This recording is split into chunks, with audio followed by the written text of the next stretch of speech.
all do just a check-in, go around, remind folks of names and how we're doing this week? I'm Rick. I'm a little harried this week. I feel like I've just been running from one thing to another all day long today. Go ahead, Travis. Travis Main's doing great, ready to go. Travis Bingham, yeah, up to my neck, but I'm doing good. Chris Mitchell, AHS. Things are good. Neely Bryan at North Country Hospital. Okay. Thanks for coming back. Samantha Stacy. Good as everyone. As good as everyone. It's like we're all The bar's low. We are here. We're ready. Love it. Jenna, how are you doing?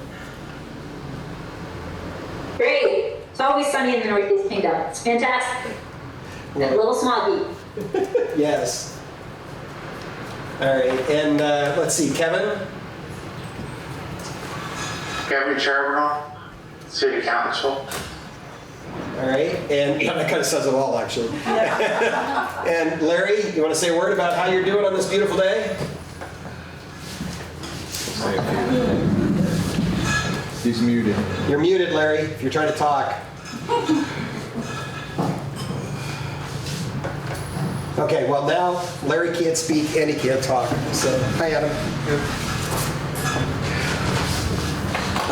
Kevin, do you want to try and facilitate this meeting from afar, or do you want me to do it? If you could do it, that would be great. Okay. So I'll just do a quick recap because a few folks, at least Travis wasn't here, Travis Bingham wasn't here last week, or 2 weeks ago, 3 weeks ago. 3 weeks ago. So we spent almost the entire time 3 weeks ago looking at the ordinance that the two Travises had worked on together.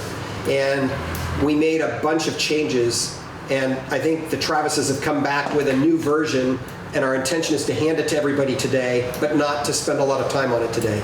We'll give it to everybody so they have a chance to really look at it carefully and come back to it in 2 weeks. Does that sound right? Yep. So what we committed at the last session 2 weeks ago was that we would spend today focusing on the bigger picture questions that we had spent some time on early on, around like end of June, beginning of July, around, what are the options and the support services and the possibilities we can actually offer folks, both now but especially through the winter. And I've certainly got some thinking that I've done on that, but I'd love to hear if anybody else wants to kick us off. And hold on, I'm going to turn on Note Taker if I can.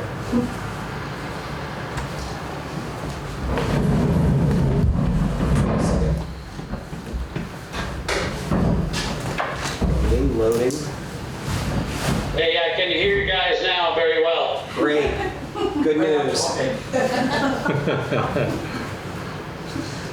Okay, I think AI is taking notes.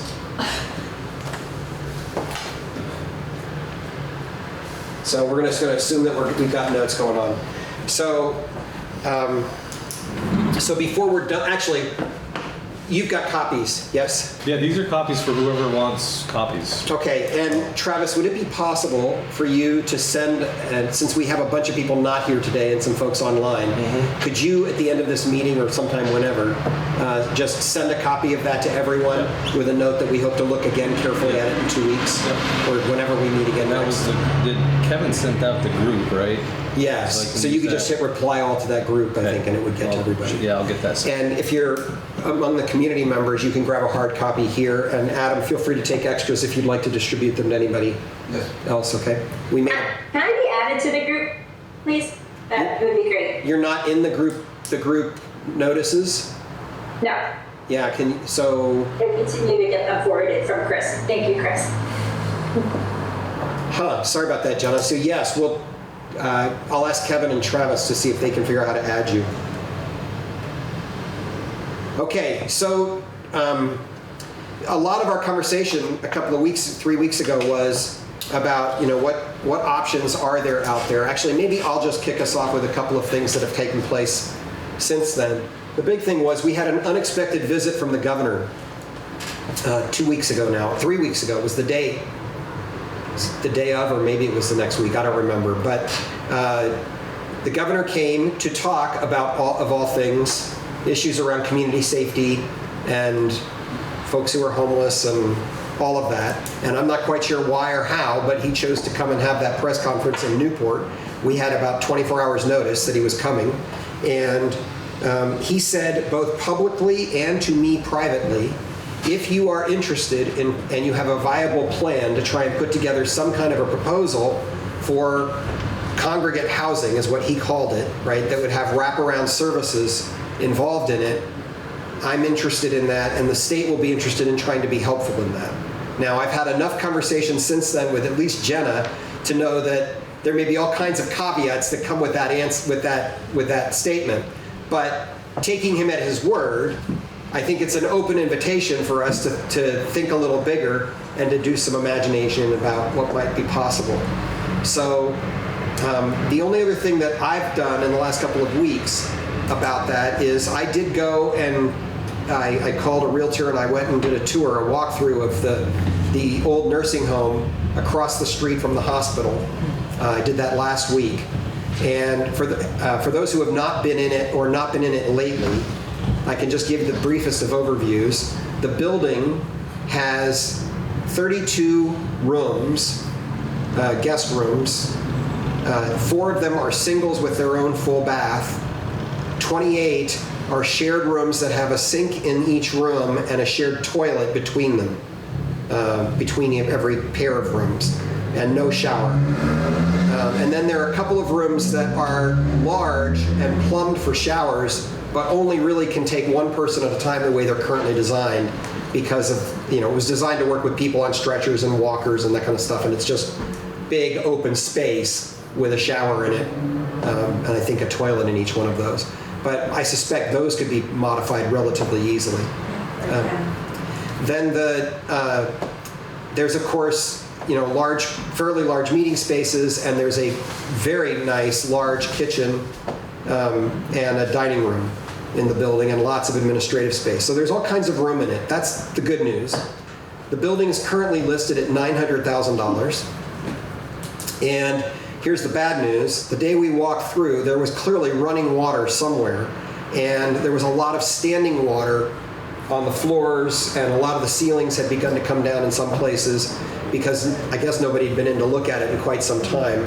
And so if someone were to take it over today and just try and use it as is without major modification, you'd still have to replace a whole bunch of drop ceiling and a whole bunch of tile on the floors that have begun to buckle. The old-fashioned those squares, linoleum style squares, have been buckling.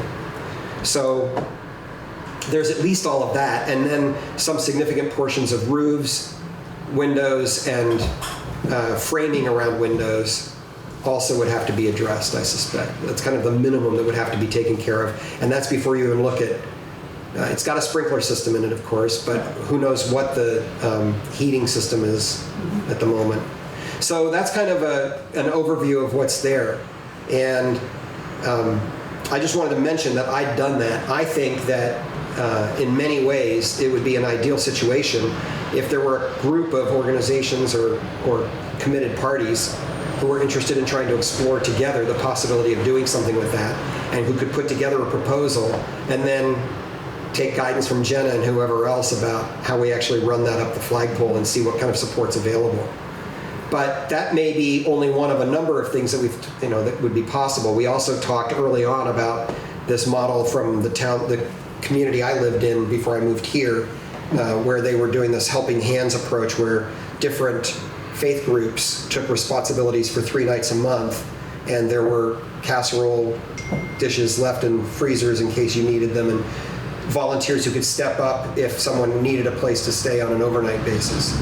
So that's the thinking that I've done about it in the last 2 weeks, but I'd love to hear what other folks are thinking about. Adam, I'm going to ask the folks on the task force to speak first, and then we'll open it up. Were there any other spaces that were on your radar to? Not mine, but I don't know everything, and I may not know about other possibilities.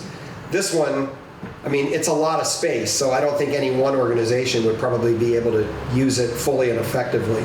On the other hand, it's intriguing to me that there's clearly enough space there if we wanted to do something that would be more than just overnight emergency shelter. You know, you could theoretically have it become, you know, short-term, like 2 or 3 month kind of housing while wraparound services are trying to help this family or whoever get into something else. You know, the rooms are actually ideally situated for that, with shared rooms and that kind of stuff, so you could have kids adjacent to parents. And Yeah, I'm kind of surprised it was in such disrepair, because when the previous owners had it, they were continuing to have staff there weekly to flush all the toilets, to run the water, to check on things. it's kind of heartbreaking, honestly, to walk around it right now. But I didn't see anything there that couldn't be dealt with either, right? Like it would be a lot more work than it might have been a year ago, but it wouldn't be impossible. Yeah, we had this almost exact conversation. We were trying to come up with places for a teen center, right? Of like buildings that would be, I mean, of course that's a little bit different, right? Like you don't need as big of a space, but still same kind of deal. Like what buildings existing buildings could we use and renovate to make work? And I think it's the same kind of conversation for this. I think that space is good. It's set up very well for something like that. It might even be too big, but I think it's a good start, honestly. If the governor's willing to put some time and money into this area, I'd say we take advantage of that for sure. Jenna, you want to speak to that? Yeah, I was just gonna say, perhaps maybe like the next steps would be kind of twofold, and I'm looking for Chris to weigh in. You know, we do have something called the Local Housing Coalition, which is made up of community partners, so that might be a great space in place to talk about this and then move the project kind of into a subgroup of the continuum of care. So then there's a group of providers that can meet with the town and continue to go through the process to explore this. And because I think that this is like a job of someone to take to do this. I don't know if like the task force that has other priorities, I would assume too. When you're talking about public safety for your town, there's more things that you're looking into and would be exploring rather than this one thing. And if it's not, if this wants to be the work of the task force, it would be a shelter kind of committee work. But I think it needs to go to the local continuum of care. I love that the governor visited and wants to, write the check. But he doesn't write the check, and then we have to go through lots of other things in terms of like feasibility studies and regulations and zoning. Right, there's lots of other things that have to be considered. I think Rural Edge would be a great partner in this. Unless the town is looking to and that would change the direction 100% from my own experience where community partners have done this. But if the town is looking to own this building and to actually operate a shelter, that would be a really different model than I have familiarity with. But I think maybe in Burlington, I think the city of Burlington might, they subcontract that shelter. I don't know, Chris, if you have any thought on that. And I just put it out there because I'm thinking in like the spirit of like, how do we move forward with this? It needs a concentrated effort. And in my experience in St. John's Bury, when we did this work, it was weekly, like a weekly group of community partners that were like drilling down on the model, the service, getting the state to the table, having conversations. And the state is not the governor's office, it is Agency of Human Services. Where the funding comes from. So, Chris, do you know the answer to that question? The question that Jenna was just asking about. Sorry, now I can't phrase it. If a municipality is going to run and operate the shelter, if that's what you're like, if that's the goal, then I think the direction looks different. I don't know. Well, honestly, I wouldn't take anything off the table. I'm not particularly. The city has plenty of things to worry about right now, and so I wouldn't lead with the city of Newport should own this. On the other hand, I have heard from more than people who are just in this room how much interest there is in trying to get a community-wide effort up and running. So I think there is a lot of potentially high-level volunteer energy and people who have real skill sets who would be willing to work on something like this. And I think the piece from the governor, the juice that it gives us as much as anything is, we've been instructed by the governor to cut through all the red tape we can. We're moving as fast as we can. Please don't slow us down, right? So it's not so much that I think they're going to solve all our problems as it is that we can push the process as quickly as possible. And if there's a way to get up and running, maybe it's with a lease and we only use 1/3 of the building the first winter or something like that, right? There may be something shy of full services for all kinds of care starting 4 months from now, which sounds impossible to me, right? Maybe there are gradations of a way we can back into it. I don't know very much about the Continuum of Care Committee. Can Chris or Neil, I don't know if you've been a part of it, or Jenna, could one of you just kind of educate me and maybe others about that? Sure. I usually defer to Casey on this, but I'll give it a shot. Thank you. So the Local Housing Coalition is a group of service providers that come together to sort of discuss, from their perspective, what's going on in homelessness and housing-related things in our community. The group also serves sort of as a body to provide some approval when folks do their HUD applications each year for funding. I wouldn't say it makes or breaks a yes or no. Most often folks are approving any sort of housing related project or program in our area, but it's a sort of part of the process. So the local housing coalitions, there are, I want to say, 11 in the state, maybe 10, that all come together to form the Balance of State Housing Coalition. That Balance of State is the collaborative applicant for HUD funding, and then Chittenden County has their own because Chittenden County has more people. They have the bandwidth to apply on their own for their own sort of housing fund. So the Housing Coalition meets monthly. It used to be regional, where it was St. Johnsbury based and Newport based. We now meet combined to improve efficiencies, and many of the players are the same, regardless of which side of 91 you're on. So the focus sort of shifts. Most recently, some of the projects we've done were a transportation project to and from the shelter down in St. Johnsbury. We did some resource mapping with the intention of producing a resource guide, but lost some federal funding, so we're unable to do that. But really, it is supposed to be the group that is all things housing and homelessness related in the area.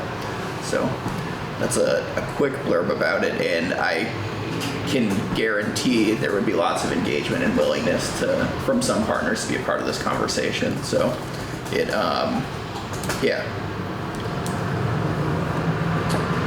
Anybody want to add anything to that? Jenna, do you want to add anything in there?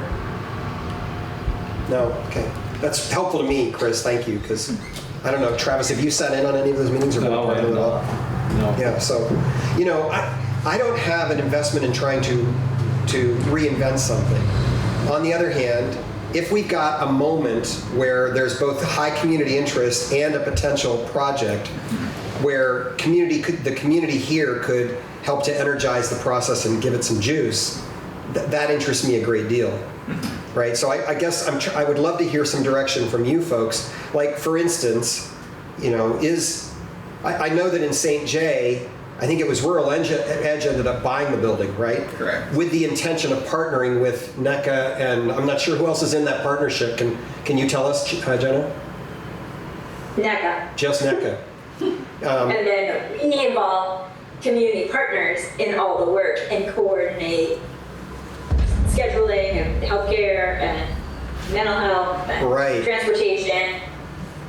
But all those people, all those community partners, were part of the planning of the shelter. Yes. So they were all at the table with Chris and every other provider that we would get there along the way. So when we were finally open, everyone was all in on making it successful from multiple different agencies. Yep. So I guess, the question, and maybe this is a question we just go to put to the local housing coalition itself, is how much appetite do they have for a large project like this? And are we better off encouraging and supporting them to take the lead? Or are we better off forming a new little collaboration-led nonprofit?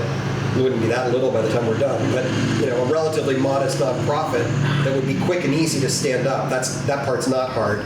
That would have bylaws that would include the governance that would be called together from a whole bunch of different places, including the city and all of the social service folks who have been in that group and at this table.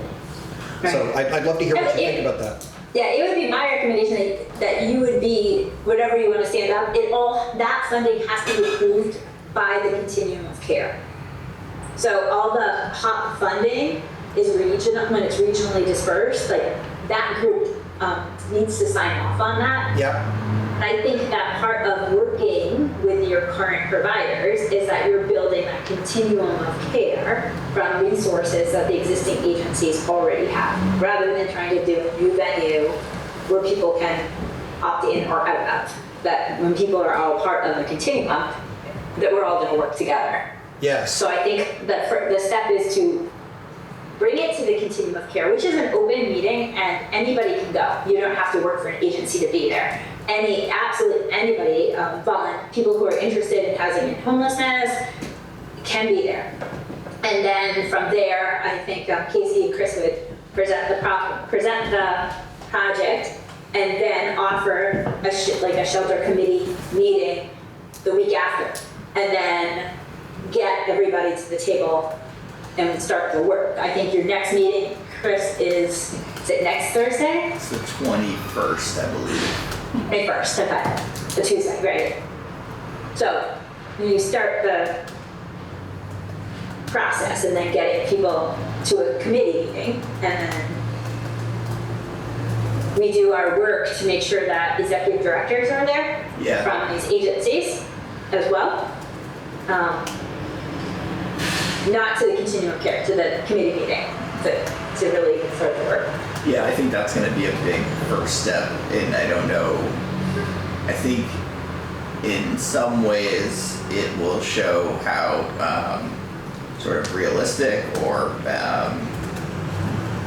show that this is potentially possible, Rick, by some engagement from the town with the executive directors of organizations, right? Because if it's going to take all of them to be the ones that say, okay, this is worthwhile to spend our time working towards, and we're going to delegate staff later on that are going to be the resource providers actually in the shelter. Yep. And even there may be ways in which it would be useful, like there may be confluence of interest in the building itself and the possibilities that it presents, right? Exactly. I mean, that would be ideal at the end of the day, would be in a building that large, if there were ways that different groups could say, oh yeah, I could actually imagine doing this piece of our work in this location, it would be helpful to us. A good first step is, I'm no contractor or anything, but maybe someone with significant experience going into that building and saying this is a viable This is what project. we're really looking at, yeah. Because if it's $900,000 and needs $500,000 in work, that's a big chunk of change before we even get to operating costs. So I was just wondering, maybe I missed it. Did the governor indicate what amount of funds might be available, the time frame for them being available, and then you mentioned that there might be some strings attached that... No, it's not so much strings attached. I mean, all the governor was saying is that on the broadest of levels, right, from the 60,000 foot view, right, the governor wants to make these things happen. That's really, it's not a commitment, it's not anything. And as Jenna said to me shortly thereafter, and has really repeated this afternoon, there's a long distance between that and the mechanics at the state level of how you actually work such things out, which is not lost on me. I just want to be clear, right? On the other hand, the fact that the governor has said it publicly is potentially helpful in the process of trying to make those things move. Right. So yes, and his public statement is to move away from the hotel motel program. That's right. Which he's doing, and he has not built the capacity on the other side.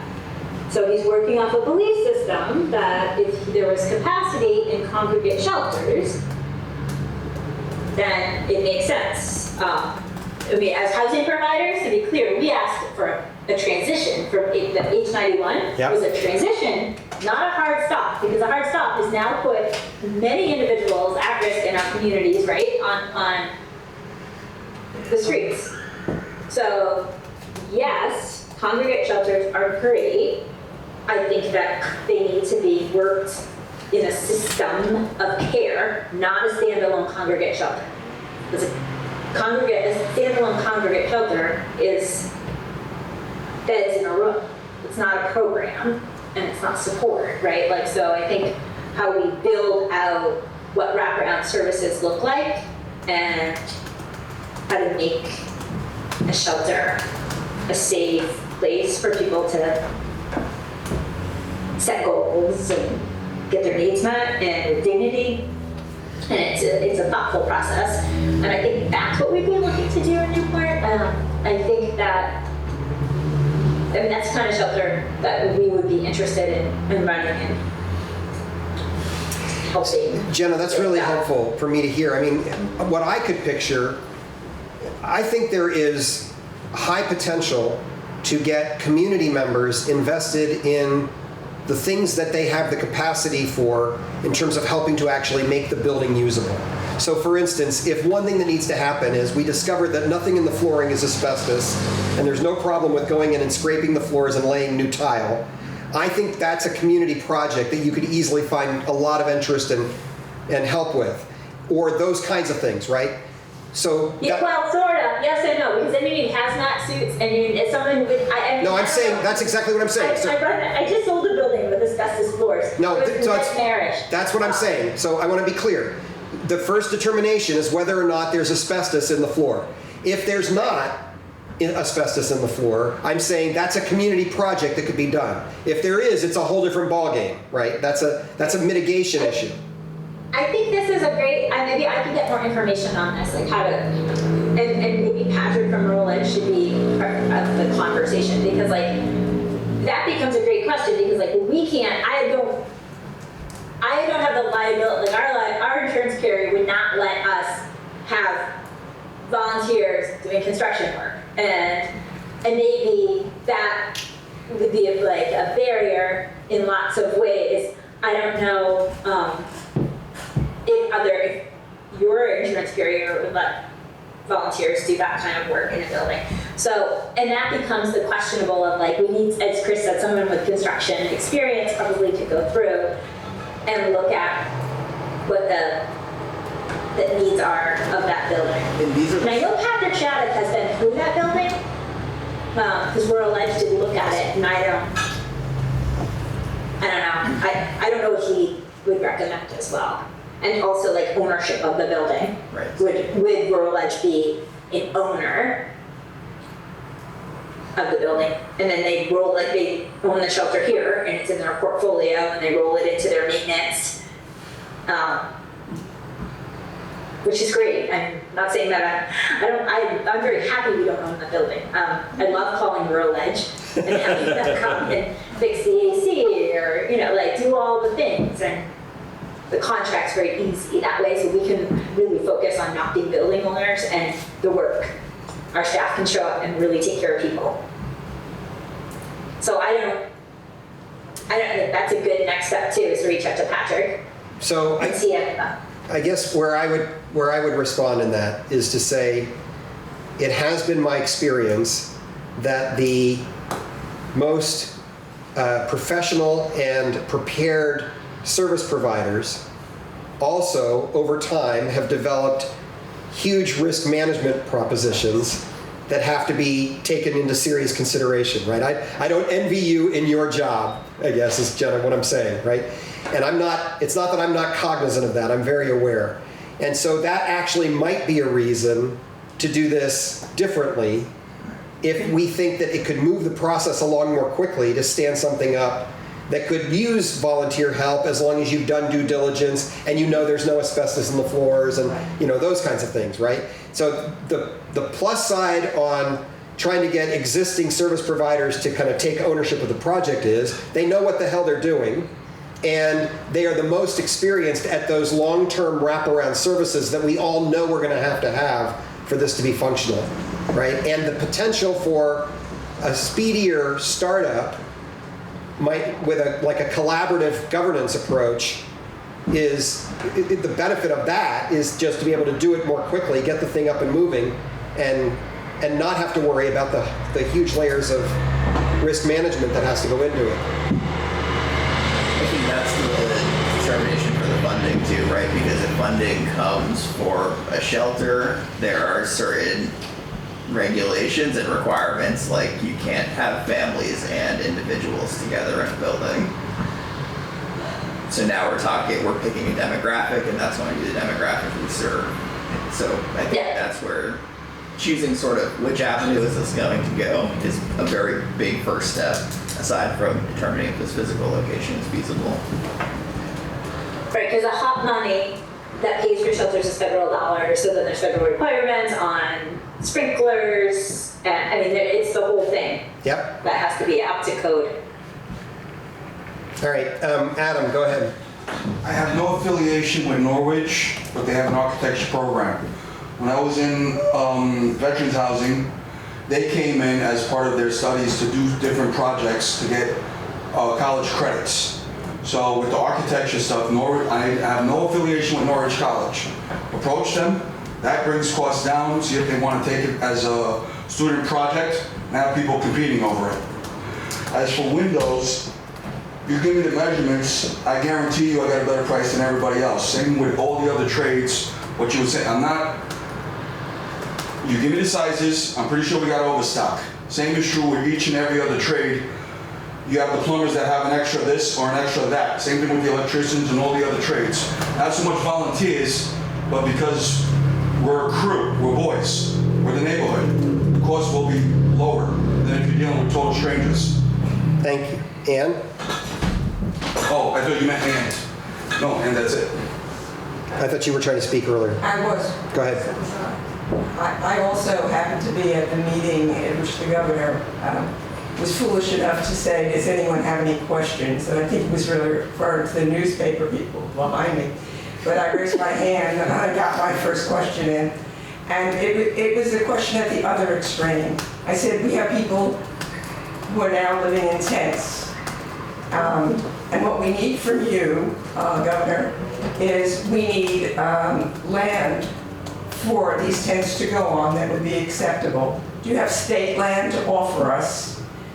Can you provide rent to give to some landowners to give us, that they would give us space to put tents on for homeless people? Or can you do a land use program and have a condition of the land use tax reduction be that one of the ways you could have it is if you would put a couple of tents on your land? And I said, we need water, a source of water for people. We need a public toilet and a public shower. These are the basic minimums that would help us out in providing tents that could stay on the land for a certain period of time. And he immediately switched, so I knew this was not in his interest whatsoever. He immediately switched to saying, well, you must be on some committee, have them send us a proposal of what the needs are. But I think he was talking about the building. But I suggested those things to him because they're smaller costs, or possibly discussing with the land trust the possibility of putting something like a couple of tents on their land for a small cost or for free, goodness, so that we can avoid having people be moved from one place to another. So at the other extreme, at low cost, I would like us to begin considering, since we're stuck with tents right now, and this project that you're talking about might be a year, 2, 3 out, at least talking about what we have available to us now,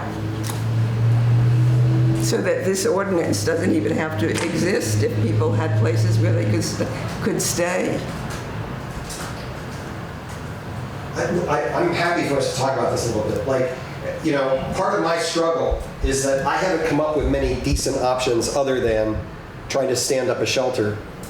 I can't think of many ways in this tiny little town that we can do what you're talking about. I don't think we've got appropriate land to do it. We are land bound in serious ways here, and there just aren't many options. And even empty buildings that we have downtown are not habitable at this point. Like, you know, if the Newberry building, for instance, were in good shape, I could see approaching Rick Bove, who owns it, and saying, hey, can we use it this winter?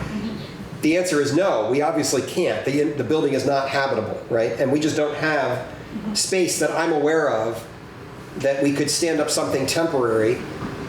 And I don't think we've got land that's appropriate like you're describing, but I'm open to hearing if y'all think I'm wrong about that. I did a quick search. I was just curious,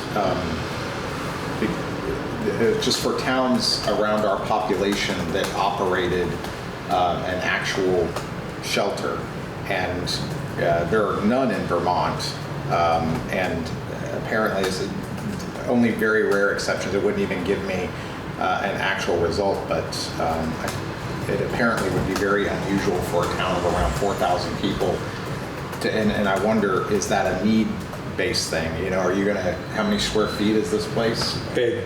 Yeah, and It's a lot of space. how many, yeah, I forget the numbers off the top of my head, but in earlier meetings, we're talking about, I want to say less than 10 people that are actually on the street homeless. I just wonder, like you said, I just wonder if it's feasible. Because you have to have people to occupy it, right? To secure the state funds and. Well, that's a great question, Jenna. Maybe it's one for you. You know, my experience so far, now primarily speaking with my the hat that I wear as the part owner of the old Bayview Motel, right, where we've got a lot of folks who are right on the edge, well, not a lot, a number of folks living on the edge. And I've been working actually with NEK-TV because they rent one of our apartments for these longer term transitional family situations. But my sense is that we wouldn't have any trouble, you know, if we had space. There are plenty of families out there right now who need a short-term place to be while they get their feet under them and figure out how to get somewhere longer. But Jenna, I'd love to hear what you think about that, because you're way more in this world than I am. Yeah, I mean, shelter, family shelter is great too. I think it's coming up with a proposal, right? Like, if the need, because the state has one of our data.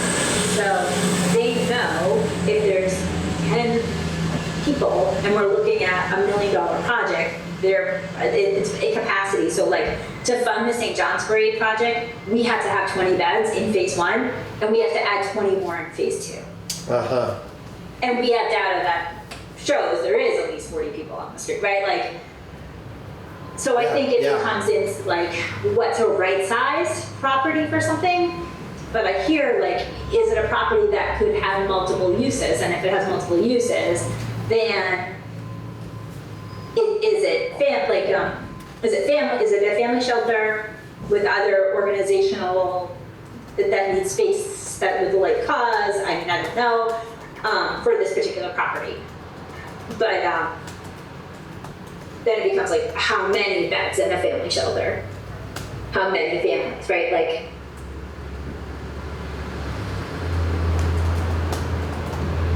these are great questions, right? Yes, they are, right. Dig into data and say, like, right now there's 10, like if there's 10 individuals, like, are we building, if we were to like do there could be a couple things, like we could really think about like, hey, how to stand up 10 beds for seasonal shelter that would start November 15th, right? Like 10 cots in a congregate setting, somewhere that can be funded for, because seasonal emergency shelter funding is different than bricks and mortar and a 24/7 like project that you're doing wraparound services and good things are happening.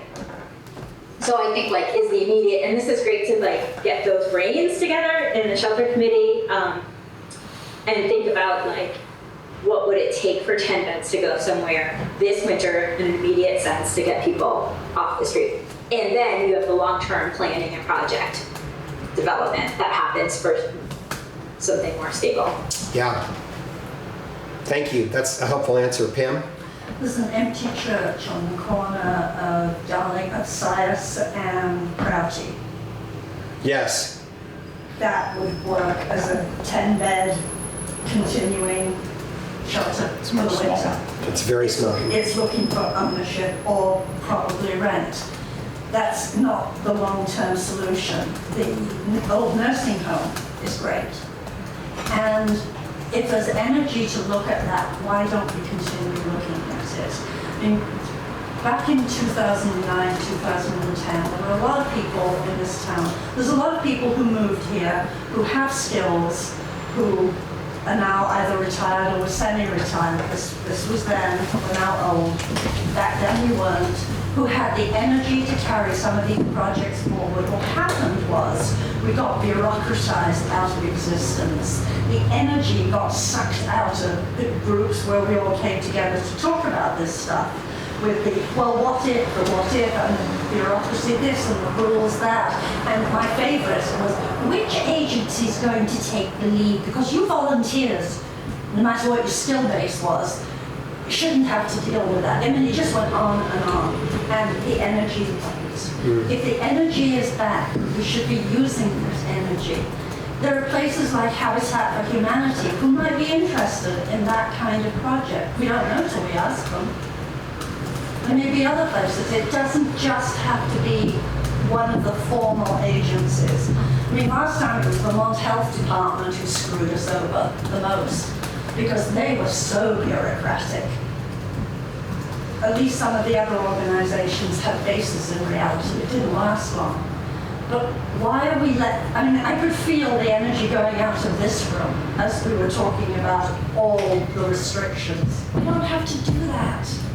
There are other ways. We don't have to get crushed with the get-go. Well, yes, I think it's a balance, right? It's true that if there are legal restrictions, we clearly need to know about them and not to get ourselves tripped up on them, right? But Habitat can use volunteers. They don't have the same. Yes, though Habitat's mission is very different from what we're describing here. So when I've tried to get Habitat involved in such things in the past, it hasn't gone anywhere because Habitat has a pretty focused mission. Maybe there's other organizations. That's right. I'm just saying Habitat's probably not it for this. Pull that out of my wherever. I guess I'm trying to think back to, I guess it was the second meeting, which was the first meeting I attended when we were looking at the demographics of the homelessness community in Newport. And I'm trying to recall, like, exactly, was it families, was it individual? And then would congregate housing be the optimal environment for whatever that demographic is going to be, made up of?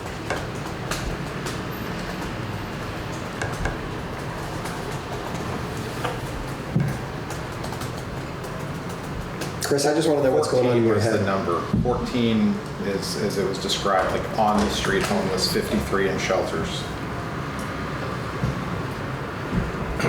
Those numbers are combined, like that is all of I think that's Orleans County. Orleans and Essex. Orleans and Northern Essex Yeah.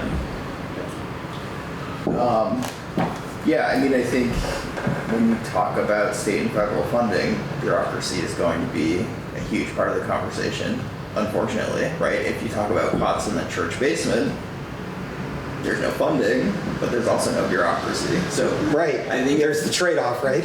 so, and as much as I wish there was a middle ground path forward, I don't know that there is, right? We had this conversation about some severe or adverse weather funding. The criteria just came out for that. It has to be -10 Fahrenheit for us to be eligible for that funding on those given nights. So, Well, I mean, is the third way what you mentioned, an independent nonprofit here, and maybe doing some grant writing and trying to seek federal funds or state funds to that organization that could then, build. It seems to me the problem is getting the facility. The state manual is the same for whoever runs it. Okay. They have their shelter guidelines. Good to know. -10 is insane.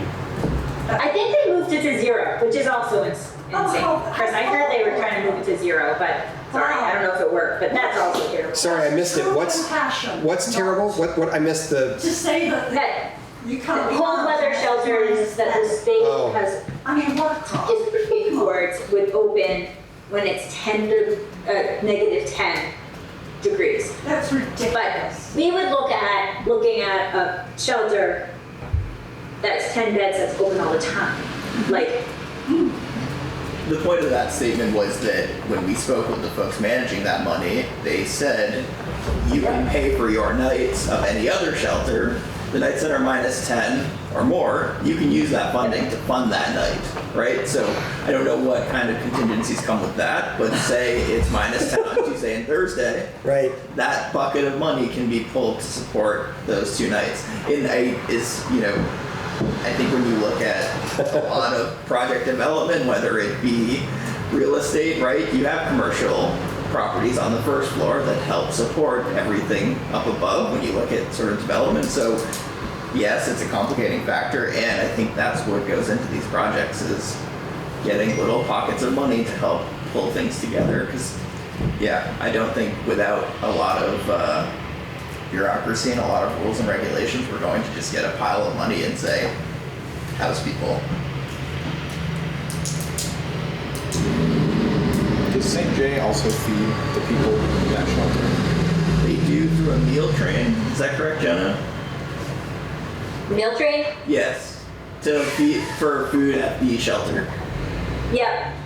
We use the meal train, and then also residents are eligible for SNAP benefits, so they're able to buy their own groceries and refrigerate them and prep their own food.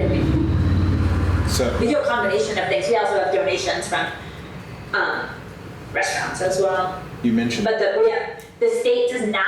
The state provides us with a food budget of something like $1.79 a person a day. That's what we're funded at for food. You can buy a coffee with that. Just you mentioned the big kitchen, which immediately sounded great until you think about so are you providing somebody to cook all the food, or are you letting just people in there with fire and? Yeah, the answer is almost certainly not that you can just let anybody go in and do what they want. Right. Well, I think that's the state would actually. So I think there's liability, and then the state, the funders. I can see the state because that's what they are, and they're actually really positive to work with. But it's also about autonomy, and that people are adults and they have free will and they can eat the food that they want to eat. So if they want to bring food into the shelter, and we are under our obligation to provide refrigeration for them and the ability to eat what they want to eat. And we can't just say, oh, this is what's for dinner, this or nothing. And we can say that when we're doing it, but they have the ability to do that. And we don't have a cook either.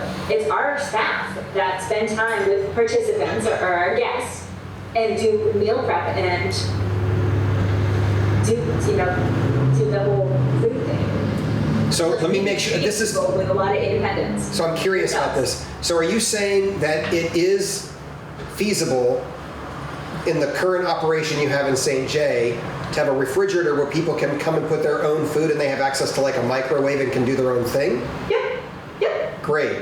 That's good news. What's that? What about an oven? Or, I don't know. Yeah, that's what I was. We had that in veterans housing. The question from Travis was, what about having access to an actual stove or an oven or something? Yeah, with our staff. As long as right, but you have Yep. that's the then it would have to be staffed. there. Yeah. It couldn't just be We somebody. have to staff it anyways. You mean there's to be a staff person on the premises? Yeah. 3 shifts, 2 people per shift, if not more during the day shift. We have about 4 people there because we're doing navigation work and support work. And then we have 2 people second, 2 people, we have 2 awake overnights. So here's a recommendation for how we might try and move this conversation forward. 1, I'm hearing that it would not be impossible to get us on the agenda with help from Chris and Casey for the meeting on the 21st with the Continuum of Care, what's it called, the Housing Coalition meeting, to say, this is an idea that this group of people is curious about. Could we get some feedback from y'all about whether or not it's something we ought to track with, right? So that's 1. Knowing that almost certainly that immediately spins into something that we kind of have to keep just following no matter where it leads, right? and it's not likely to resolve in the matter of the next couple of months. So simultaneously, what if for this year we tried to stand up something similar to the Helping Hands model from Rockland County, New York that I'm familiar with, where what I picture, and Travis, I'm looking at you on this one because the more I've thought about it, I don't think right now we have the infrastructure to do it the way we did in Rockland County, which was that we had 10 or 12 different faith communities. We had, each one took 3 nights, and people could stay in those buildings for 3 nights in a row. And then there was a bus, an old-fashioned little school bus that moved all the sleeping bags and pads or cots to the next church or whatever it was for the next 3 nights. And there was a location in the county where, because this is a county that was 25 miles long and 15 miles wide, right? And so there was one location where people would get picked up by the volunteer communities in vans and driven. There's just a whole lot of stuff there. What I've wondered is, we have a much smaller population here for the moment. Could we do something in a room in the basement in this building if we knew that what we were doing was we need a refrigerator or a freezer with some casseroles in it and the access to warm them up and eat them, and we need a crew of volunteers that are on call and willing to come and spend the night, so it doesn't become a staffing issue for the PD or Public Works or anybody else, right? It's not the city's responsibility to staff it, but it would be in a public place that's already open, heated, and potentially available for 4 o'clock in the afternoon on a cold winter night to 7 o'clock the next morning or something like that. I haven't talked with anybody about any of that, but I'll say one more thing, which is, honestly, I'm in a mood to move fast and break things. And I want to do that halfway, right? Like, I'm aware that just willy-nilly going off and doing stuff can often create more headaches than any of us want to deal with. So the move fast and break things comes with the caveat that we keep talking with each other and saying, does it make sense to try and break this thing right now? Like, there's collaboration in it still. Okay, here's what I think. We're going to move fast and fix things. Great book.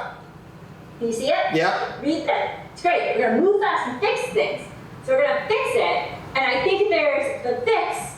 If you are willing to open up that basement, then if you're saying there's a space that we can put X amount of cots in, then that is the model we start with. And then we would write a proposal to fund, I would say, NECA to staff it. Because your insurance, I don't think your insurance carrier for your city is going to let you just randomly depend on volunteers in your basement. I'm pretty sure. So I think when we started in St. John's Street, and it predates my hire, there's a warning shelter that was open. It was just seasonally, and it was a combination of staff and volunteers. Because if volunteers don't show up, you can't just lock it. So it was a volunteer and a staff on a shift together, as long as, and if there wasn't a volunteer available, at that point, they worked with Northeast Kingdom Human Services that has a cadre of people that do respite and awake overnight work. So there became this partnership around staffing to keep it going. And it was only 5:30 at night to 7:30 in the morning. And then you get a sense of how many individuals come into shelter and start building relationships with people, and then you move into a long-term model. But I think if you're saying there's a space there, I'm not saying that yet. All I'm saying out loud, which I know is dangerous, but I don't know how else to get the conversation going, is I think there are possibilities. And if not here, United Church, which I understand did this at one point, right? There was some kind of a... They didn't have water. Say that again? They were gonna buy a portable thing to fill with water, and there's some logistics, it could work, but there's some things that weren't secure within, I looked at it, I was there, I saw it. There were some secure issues to divide people from other places and spaces, but they could work. Wasn't It has to be food work, it's just the water was problematic. There's not a shower either on the premises. I think you tasked Larry with seeing what people's appetite was for this in the faith community. Maybe Can you speak up, make sure Larry's Yeah, hearing you? Larry, did you talk to any of the other pastors or church leaders in the area? Is there any other churches that are willing to come alongside? We didn't. We were working with James Merriman. He was there. No, Travis is asking Larry Wall if he has talked with anyone recently. Can you hear me? Yes, we can. Go ahead. Yeah. Well, what I was thinking about, when you talk about volunteers, we use volunteers, but those volunteers have to be vetted, background checked, trained. It's not just getting somebody willy-nilly off the street to help us. That's right. You know, that's a whole nother thing there. And you've got to be trained and properly equipped if you're going to work at volunteering, helping with that. No, I've worked with a few, or talked to a few, but not to the extent of having them come into their church buildings and do that. What about? None are willing to open it up like that. Okay. At least we have the answer. That's why I shouldn't say none are willing. The ones I spoke to at the United Church, I just spoke to the secretary, and you know, she shared what they're doing presently, and but no thought about going any further than what they already do. So those folks. I have a relationship with Peter, who's the pastor there, and you know, we certainly could open a conversation to see if there's any openness or appetite for this. You know, if we're going to do something for this winter, we've really got 2 months to get something up and rolling here. So it's going to take a group of people who are committed to just problem solving, so that every time somebody says no, here's the problem, we say here's how we could fix it. Not we accept your no and we go away, right? Well, Mr. Mayor, the basement of where you are is ideal, and then as far as a faith community, the United Church. So, go ahead, I'm putting this on record. Like, I would never support that.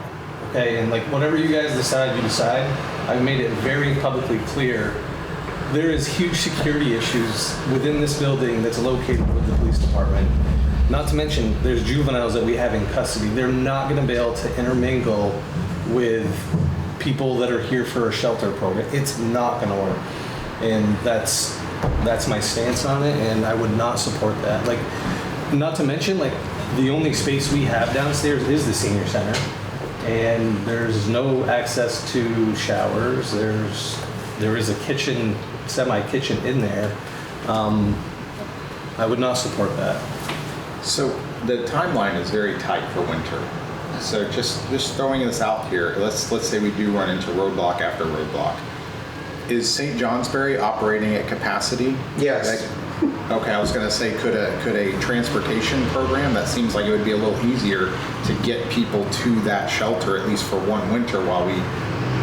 So we accept people from everywhere. Although I think the problem we're trying to solve is that in Newport don't particularly want to leave Newport, right? Like if they have their connections and. Yeah, and the other problem that we've run into, and I personally run into it, is we've had people on the wait list for the St. J shelter, and it's just it's full, right? Yeah, so it's and there's nothing that's going to change right. that. Yeah, and it's not like there's individuals here that are willing to go because I've talked to them personally, and they're on the list to go, but there's just not anything open. All right, so if we take the municipal building off the table, which I'm not interested in trying to fight over the security issues. I get that there are issues there, right? So if we take that off the table, besides United Church, what are the other places we ought to be going to have conversation right now? So, not to reinvent the wheel, but like Rural Edge, I think, is a great option, right? Like, has anybody reached out to Rural Edge or Doug Spades and said, hey, Doug, do you have a place that's vacant that would support, even if it was 4 bedrooms, like something, right? Like anything to get us through these winter months that are going to be coming up very soon. they're both super accommodating, and maybe that's a conversation, and maybe we'd be surprised and be like, yeah, we actually have this vacant space that we don't know what to do with, and we could probably make that work. I don't know. And for those really cold nights, I'm going to say it again, we do have money to pay for rent. So it might be that, I don't know what the exact budget would be per night, but if there's not a whole lot of really cold nights, it could be a significant portion of money. The other nights are sort of up for debate. We'd have to work with them, but... And I know we're thinking of like stuff close by, right? Like we don't want to venture too far out from Newport because this is where the resources are and this is where people need to be able to have access to the resources. But there's like Derby, there's options there, I'm sure, with housing stuff. Like I don't know if we've explored any of that stuff. I think it's worth having a conversation though with both Rural Edge and Men for Magog Rentals to see what they have available, if anything. And they might be like, nope, we got nothing. Well, I mean, you know, one possibility would be to go ahead and just rent something for 6 months, right? Just say, we'll pay the rent to stand up a temporary seasonal shelter for, you know, October 15 to April 15 or something like that. Right. Right? So we're not asking them to give it away. The question is, do they have anything available at all? Is a shower a make or break? I mean, if it just had, you know, beds and restroom facilities. I would guess you want folks that are coming in to have access, just because they may not be very sanitary when they arrive, right? So I think for probably the comfort of guests and volunteers. And laundry. Super important. So the other idea was the front porch. It would be a question for Kelsey, I'm sure, but like I know they're renovating rooms over there for people to be able to stay in, and I'm not sure if that would be something we could work out and say, hey, can we have a couple rooms for the winter that people can come in, take a shower, get warm, do their thing, and so. Do you know how many rooms they're gonna have there? I'm not sure. I feel like it was 10. I feel like it was 10 beds. Can I ask Travis a question, just briefly? If you didn't take the juvenile children that are ready to be sent somewhere out of state because we don't have proper facilities for them, and if you refuse to take those children, they would have to put them somewhere else. I guess we get money for that, right? I don't get anything for that. Well, we could say, look, we've got a priority. We've got it. You know, put our homeless here. Send the children to some other station. That would not change my mind if that's what you're asking. We still have juveniles that we take into custody that aren't just here to stay overnight in a room with people from just local kids. ECF. It's just kids that we have dealt with. Maybe it's a runaway, and we're working with youth services to get them a place to go. Like, so we do have, and it doesn't happen like every day for sure, but there's definitely plenty of people, and we don't have them in custodial rooms. We have them in that non-custodial room for obvious reasons. Just checking to see if we could clean it up a little. Go ahead, Adam. When do you guys think over the armory? It's a long way out. Yeah. We're looking probably at least 2 years out. The back of the armory, where all those garages are, they could be super insulated and be temporary housing. Yeah, but they're not going to solve our problem this winter. I recognize that. I think what we're working on right now is how do we solve the this winter problem. That church, and you said rent for 6 months? We're trying to come up with a list of possibilities because no one of these is going to be a sure thing. Roger that. And church won't necessarily have a shower. No, that's right. United Church is not going to be ideal in that way. It doesn't have We install a shower and washing machines. Get the plumber in there. He's not wrong about that. Too easy. If we're willing to spend a little bit of money, you know. And you would set the place on the corner of Darling Hill and Sias for sale, or Prouty right there on the corner. It is. Yeah, it's been on sale for a bit. What are you talking about? Sorry, The church, the old church on the corner there. I'm curious what the layout of that place is. I think it's just like a large room, a bathroom, and an office space. Like there's nothing much there. It's a church. But It would certainly take 10 cots for sure. for that. This is a question, a bit provocative, but to get the start. Please be provocative. That's what I'm looking for. If there was a hurricane or a flood or a large fire, where would you guys be setting up cots? The high school. The municipal building gym. I mean, And yeah, probably in our gym, right? I mean, Yeah. if it was an emergency overnight kind yeah, of it's thing. the high school, the municipal building gym. Then there's mobile showers and mobile washing machines that come in tractor trailers. That also is a good point, right? You can rent those Right. that are usable and even insulated through the winter to get through extreme cold, I think. And the point is like, two different crises impacting probably a different number of folks, but we're talking about the same sort of outcome, right? We're talking about content of space. So I hear your point about the about sort of it being with the police station, because I think that came up for conversation when the state was considering the Waterbury Armory. That, you know, that is a facility that needed to be secured. They were able to move past that, and I don't know the details of how they got there, but yeah, I think it's just a good thought sort of experiment to consider. I would think there were more resources readily available for that type of disaster response, though, which may not be available for generalized I think my Red homelessness. Cross kick in right away. I'm talking just about space, because people at Red Cross come here and say, do you have any space for us? That's exactly right. Yeah.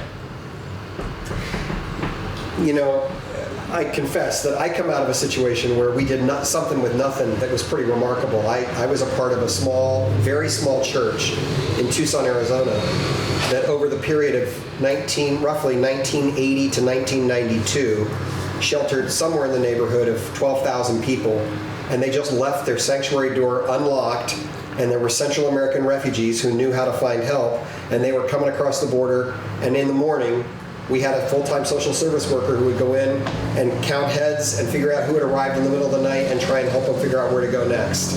And that church had literally nothing and figured out how to just do something about it. We had two churches in Philly that did the same. That's right. There were that wasn't the only one. But so I guess what I'm saying is, I think the question that you're asking is a really good one, which is, if this were the emergency that we often think of, but we're not quite somehow computing this as an emergency, how would it make us think differently about it? Is not a bad thought question, right?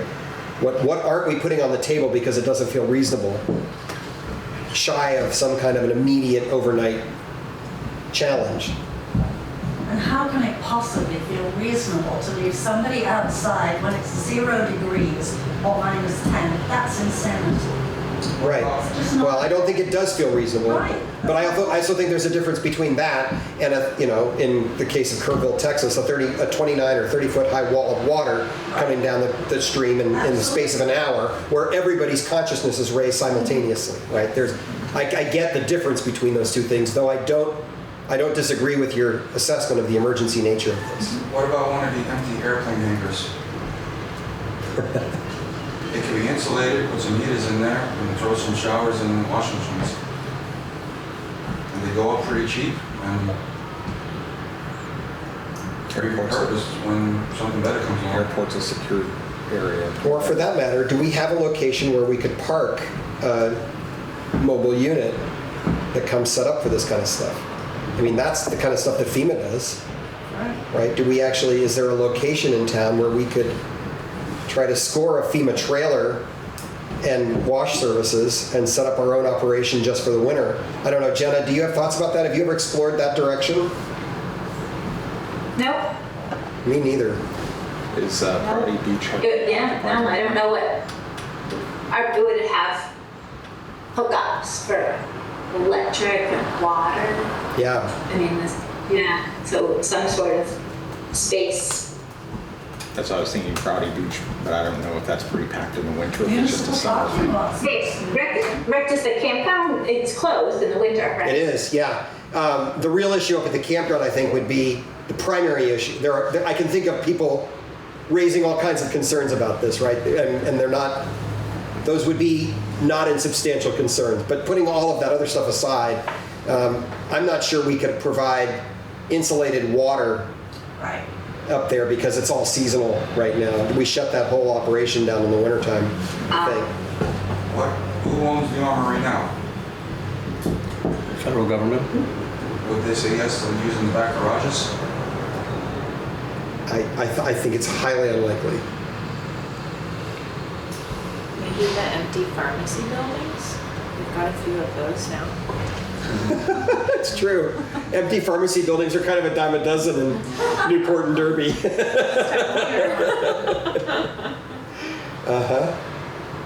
Yeah, I mean, we've now got opposite corners up there with Advance Auto and CVS Drug that are both out of commission. Well, if Tony doesn't exist anymore, his son owns the pharmacy down here. I don't think that building's occupied yet. It's not. He's been very generous he and his father have been very generous over the years in providing space for Christmas parties, other things, and maybe he would be open to that, especially if they have no renter on the market. And you're right, I mean, there are porta showers and porta potties that could be the space somewhere nearby or in back. Well, okay, so I think we've got a list of possibilities here that we could explore. I feel some energy for working on this, and if anybody else does too, I think we could put a little group together that just wants to go out. And so we've got, I guess what I want to hear is if there's, I don't think we're even talking about something that rises to the level of council approval yet, right? All we're doing is exploring ideas. So if this committee wanted to pursue both sets of ideas simultaneously, one, a conversation with the Housing Coalition about the longer-term prospects of that building, and two, a short-term solution that we stand up knowing that it's only designed to last until spring 26, right? And we work on both of those simultaneously and see where we stand by mid-September, right, or early September. I have to hop off. I appreciate your conversation and brainstorming, and I think there's all these good angles to explore, and I look forward to connecting again. And I feel like I have some homework around reaching out to Rural Edge, and I'll follow up with asking questions, and I can circle back to the group. If somebody, I think I have emails from Chris who forwarded. We're going to make sure somehow that you get added to that list so that when we hit reply all, you're in it, Jenna. Okay, thank you. Thank you. Thank you. I do want to just flag the zoning thing. Yeah. Because that becomes a hurdle in places. So as we start exploring options, I'm by no means an expert in zoning, but I'm sure there's someone around here who is. Just asking them. He was lurking in the door. Well, I can tell you this. There is nothing in our zoning, in our bylaws right now, that prohibits providing emergency shelter in our downtown. Right. That much I know. I've asked that question and been given an answer. And further, I think it's also true that the health, I can't remember exactly what the letters are that describe the zoning where the nursing home is.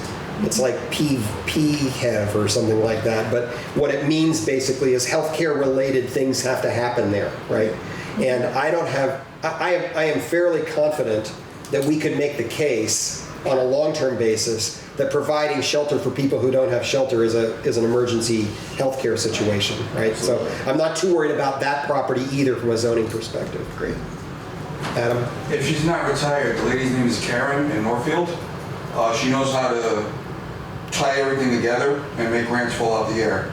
If you like, give me... Yeah, I don't think we're ready to go there yet. I think, actually, we've got some people in this circle who know how to write those grants too.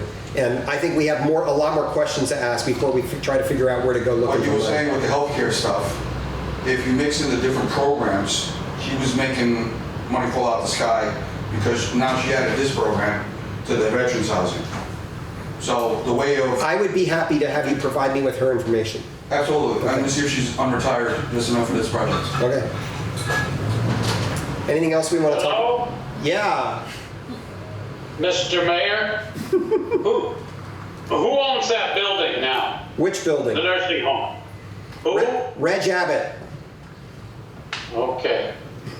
I thought so. Yeah. Thank you. You're welcome. Funny, I was going to ask about Just go ask him nicely. Yeah, I mean, that's another good question, actually. The Family Dollar store is sitting vacant, and Reg owns that and doesn't have a tenant at the moment. Right. So that might be another interesting location for downtown.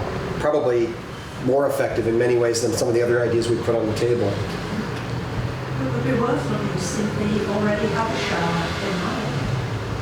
You never know what some of these things Yeah, that's true. are. Yeah. Yeah, they probably do. Where's the Family Dollar? The old Family Dollar store. Oh, that's this right. one. Yeah. It's had several incarnations and since I lived here. The So, most recent yeah, being Family they Dollar. have all sorts in there. Well, and that makes me think of Joe Warren's property that most recently was the Dugout, and that he put a whole bunch of room dividers into and turned into storage. Yeah. But it's got plumbing and bathrooms, Yes, it does. and you could probably add a couple of showers in there because it had a full kitchen in it too, so it would have decent drainage. It had a pretty good kitchen. Yeah. At one time, yeah, the building, I've been in there recently. It wasn't that long ago. Yeah, the kitchen was functioning there even 3-4 years ago, I think. Cornucopia was actually there, and that was quite a big production. Is that the store underneath the Thai restaurant? Yeah. Oh, yeah. Where the new That's Jumbo right. Bites is going, yeah. That's empty. Yeah. There actually might be a shower in there as well. I'm pretty sure there's not a shower in there. I've toured it pretty That kitchen was extensively. really nice. But you could probably add a couple of showers there for a relatively modest cost. Okay.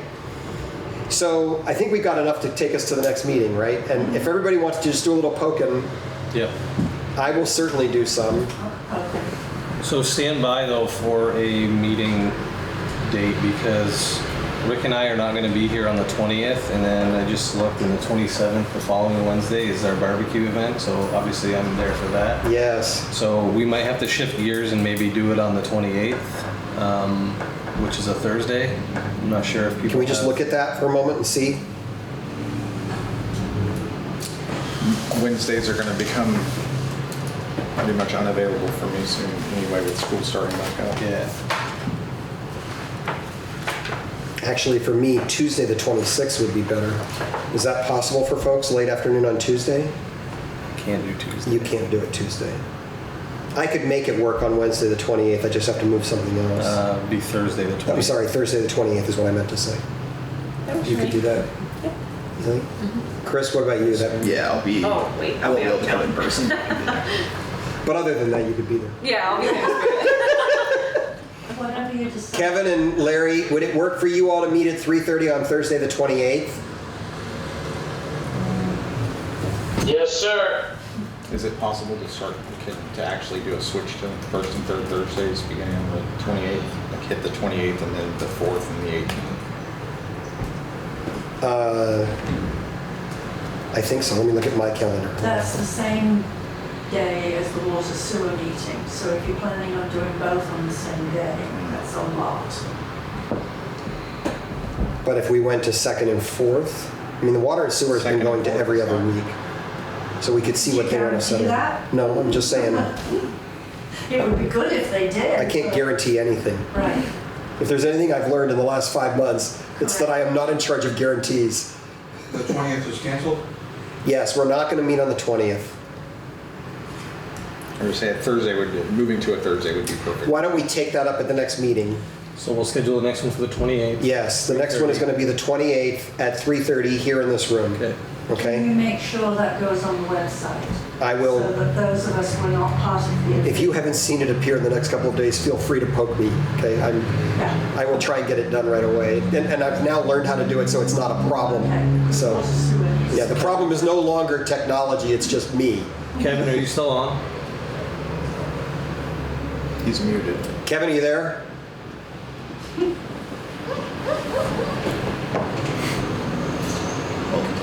Okay, Yep, I'm here. there we go.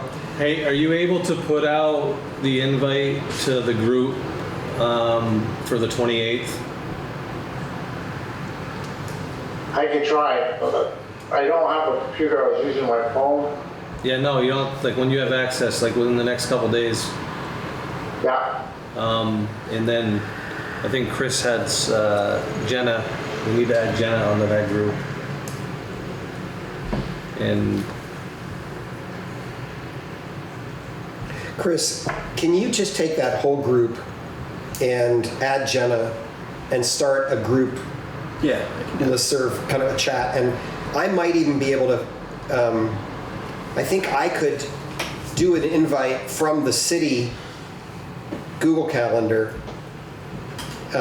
that would, and just copy and paste your entire group into that. And that would give the invite that people have been asking for. The trick is to turn off the Google Meet, because that changes every meeting, which we don't want, and just add in a note that has the Zoom meeting link that we've been using for my personal Zoom. So if you can start by sending a note to everybody that says, this is the up-to-date list of everyone, Rick will be sending a calendar invite. Sure. I could follow up with that. Yeah, no problem. Okay? And then that'll put it on everybody's calendar so we don't have to keep playing this game. And we'll just do, for the moment, the next meeting. And then at that meeting, we'll decide where to go from there. Okay? Are we done? Great. Then I'm going to take this call. Thanks, everybody. Thanks.